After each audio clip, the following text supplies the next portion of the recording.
अब देखिए, शुरू करने से पहले एमएम अकेडमी ऐप पर कंप्लीट कोर्स अवेलेबल है यूपीएससी और स्टेट पीएससी के लिए।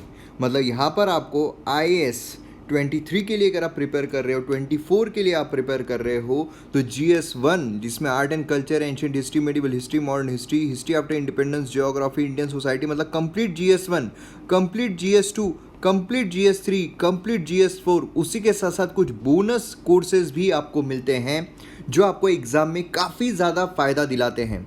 और उससे भी बढ़िया बात यह है कि ऑल इन वन सब्सक्रिप्शन है, क्योंकि बहुत सारे लोगों को इतने लोएस्ट प्राइजेस रहने की वजह से कन्फ्यूजन होता है कि क्या यहाँ पर जो सब्सक्रिप्शन है ये एक सब्जेक्ट के लिए है। तो जी नहीं, ऑल इन वन सब्सक्रिप्शन है। हमारा मोटो है कि हर गांव से हम सितारे निकालेंगे और किसी भी एस्पिरेंट का जो सपना है, जो ड्रीम है, वो पैसों की वजह से नहीं छूटना चाहिए। इसलिए मोस्ट अफोर्डेबल प्राइजेस पर हम हाईएस्ट क्वालिटी कंटेंट जो है वो प्रोवाइड करते हैं। तो पूरा कोर्स अवेलेबल है और इतने कम प्राइस में मैं आपको गारंटी देता हूँ कि कहीं पर भी इतने कम प्राइजेस में पूरा कोर्स अवेलेबल नहीं होगा, इतने हाईएस्ट क्वालिटी का। तो जल्द से जल्द डाउनलोड कीजिए एमएम अकेडमी ऐप, क्योंकि 2 साल के कोर्स पर अभी भी ऑफर जो है वो चल रहा है और 2 साल के कोर्स में आपको पर्सनल गाइडेंस जो है वो भी मिलता है। तो इसलिए जल्द से जल्द डाउनलोड कीजिए एमएम अकेडमी ऐप और वीडियोस को एंजॉय। जब से पंजाब में आम आदमी पार्टी की सरकार बनी है, तब से वेरियस जो रिफॉर्म्स है वो पंजाब में लेकर आ रहे हैं। जैसे कि कल हमने देखा था किस तरीके से जो पंजाब गवर्नमेंट है उन्होंने 1 MLA 1 पेंशन स्कीम लेकर आए हैं। मतलब वहाँ पर अगर आप एक्स MLA हो, कितने भी टर्म अगर आपने सर्व की हो, तो आपको एक बार की पेंशन ही मिलेगी। उसी तरीके से और एक यहाँ पर रिफॉर्म जो है वो पंजाब गवर्नमेंट के द्वारा लाया गया है, वो है door step ration delivery system. अब जो अरविंद केजरीवाल है उनके द्वारा ये कहा जा रहा है कि ये जो स्कीम है ये पूरे भारत में भी लागू की जानी चाहिए, इससे लोगों का काफ़ी भला होगा। तो क्या है ये स्कीम, किस तरीके से काम करती है और कितना इससे फ़ायदा होता है, सभी चीज़ों को हम यहाँ पर समझने की कोशिश करेंगे। तो चलिए शुरू करते हैं। जैसे कि आप यहाँ पर देख सकते हो कि जो पंजाब है उसने door step ration delivery scheme जो है वो लेकर आए हैं, जिसकी वजह से अब लोगों को लाइन में, लंबी लंबी लाइन जो है उसमें नहीं लगना पड़ेगा। लंबी लाइन में ना लगकर अब यहाँ पर उनके घर पर ही जो राशन है वो पहुँचा दिया जाएगा। देखिए, न्यू घर घर राशन योजना जो है, जो अनाउंस की गई है चीफ मिनिस्टर भगवंत मान के द्वारा, उसमें जो बेनिफिशियरीज हैं आटा दाल स्कीम के, स्टेट गवर्नमेंट के, तो अब उनको यहाँ पर जो बेनिफिट्स हैं वो मिलने वाले हैं। और अब उनको कहीं बाहर जाकर, जैसे PDS सिस्टम होती है, उसी के साथ साथ जो अलग अलग लाइनें लगती है जिसमें आपको कम कीमत पर या सब्सिडाइज रेट पर जो अनाज मिलता है, व्हीट मिलता है, अब वो सारी चीज़ें करने की ज़रूरत नहीं रहेगी।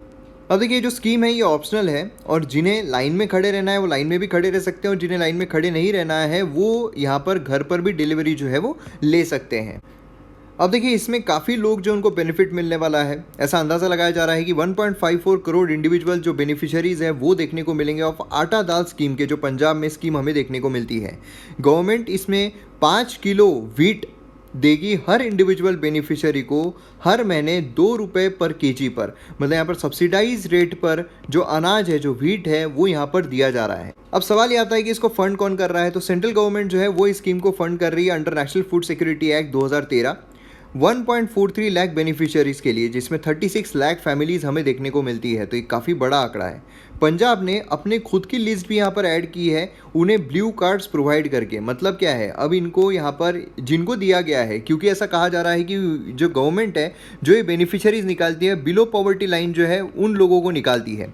लेकिन ऐसा बोला जाता है कि पंजाब जो है वहाँ पर स्टैंडर्ड ऑफ लिविंग ऑलरेडी काफ़ी हाई है, जो अर्निंग्स है वो ऑलरेडी काफ़ी हाई है। इसीलिए जो गवर्नमेंट की बिलो पॉवर्टी लाइन जो है, इसकी जो यहाँ पर डेफिनेशन है उसमें पंजाब के काफ़ी कम लोग आ जाएंगे। इसीलिए यहाँ पर उन्होंने अपनी खुद की लिस्ट निकाली है। तो जैसा कि आप देख सकते हो, बेनिफिशियरी जिनके annual income below 30,000 per annum है, सालाना जिनकी आय 30,000 से कम है, उनको यहाँ पर जो पंजाब गवर्नमेंट है वो भी शामिल कर रही है, क्योंकि जो सेंटर है उनका जो BPL है उसमें काफ़ी कम यहाँ पर लोग आएंगे। अब देखिए, सवाल ये आता है कि क्या यहाँ पर ये जो स्कीम है ये पूरे भारत पर इम्प्लीमेंट की जानी चाहिए। देखिए, पूरे भारत में अगर हम देखते हैं, जोमेटो, स्विगी, ये सब जो है ये यहाँ पर काफ़ी अच्छे से जो खाना है ये डिलीवर कर रहे हैं। उसी के साथ साथ अगर हम देखते हैं ज़ोमैटो जो है उसका अभी हाल ही में 10 मिनट में फुल डिलीवरी हम करेंगे, ये भी यहाँ पर निकल कर आया था, जिसका काफ़ी क्रिटिसिज्म भी हुआ था कि भाई 10 मिनट में अगर आप डिलीवरी प्रोवाइड कर रहे हो, 10 मिनट में अगर खाना जो है वो घर पर डिलीवर होना चाहिए ऐसा आप बोल रहे हो, तो मतलब ऐसा होगा कि यहाँ पर जो डिलीवरी करने वाले हैं वो अब रश में रहेंगे, है ना। दूसरी चीज़ ये है कि रश में रहने की वजह से अब वो रैश ड्राइविंग करेंगे। तीसरा ये है कि रैश ड्राइविंग करेंगे तो सिग्नल जो है वो भी ज़्यादा ब्रेक करेंगे। चौथा ये है कि अब 10 मिनट में खाना पहुंचाना है तो क्वालिटी जो है उससे भी यहाँ पर कॉम्प्रोमाइज़ होगा। तो ये सारे जो कॉम्प्लिकेशंस है वो देखने को मिल रहे थे, और यहाँ पर जो ज़ोमैटो है उसने इसमें क्लैरिफिकेशन भी दिया था कि भाई यहाँ पर रैश ड्राइविंग ये सब सवाल नहीं आता है, क्योंकि पहले हम जो 5 से 6 किलोमीटर जो है उस रेंज के यहाँ पर जो लोग हैं उनको ले रहे थे जो यहाँ पर डिलीवर करते हैं, लेकिन अब यहाँ पर 1 से 2 किलोमीटर जो है उन्हीं के हम यहाँ पर लोगों को डिलीवरी करने के लिए बोलेंगे, इसलिए यहाँ पर कोई भी इशू जो है वो नहीं आएगा। लेकिन काफ़ी सारे रेस्टोरेंट्स वालों ने भी यहाँ पर जो सवाल है वो खड़े किए हैं कि भाई अब क्वालिटी जो है वो डिग्रेड हो सकती है। खैर, तो ये तो हो गई ज़ोमैटो की बात। तब ज़ोमैटो अगर 10 मिनट में फूड डिलीवरी जो है प्रोवाइड कर सकता है, तो क्या यहाँ पर जो भारत है वहाँ पर हम कुछ ऐसे लोगों को नहीं एम्प्लॉय दे सकते हैं, क्योंकि इससे एम्प्लॉयमेंट जो है वो भी जनरेट हो जाएगी। उसी के साथ साथ लोगों को घर पर अनाज मिलेगा, क्योंकि क्या होता है कि जब भी वो राशन के क्यू में लगते हैं, लाइन में लगते हैं, तो अक्सर ऐसा होता है कि जो राशन देने वाला इंसान है वो जो राशन है उसको यहाँ पर बंद कर देता है। मतलब आधा अनाज समझ लीजिए, अगर उसने 10 किलो जो है वो यहाँ पर व्हीट लेकर आया है, तो 5 किलो जो है वो यहाँ पर अलग से निकाल कर रख देता है, जिससे कि वो प्राइवेटली उसको महंगे दामों पर बेच सके, और सिर्फ 5 किलो जो है वही वो लाइन में लगे हुए लोगों को देता है। फिर आधे लोगों को अनाज मिलता है, आधे लोगों को अनाज नहीं मिल पाता है।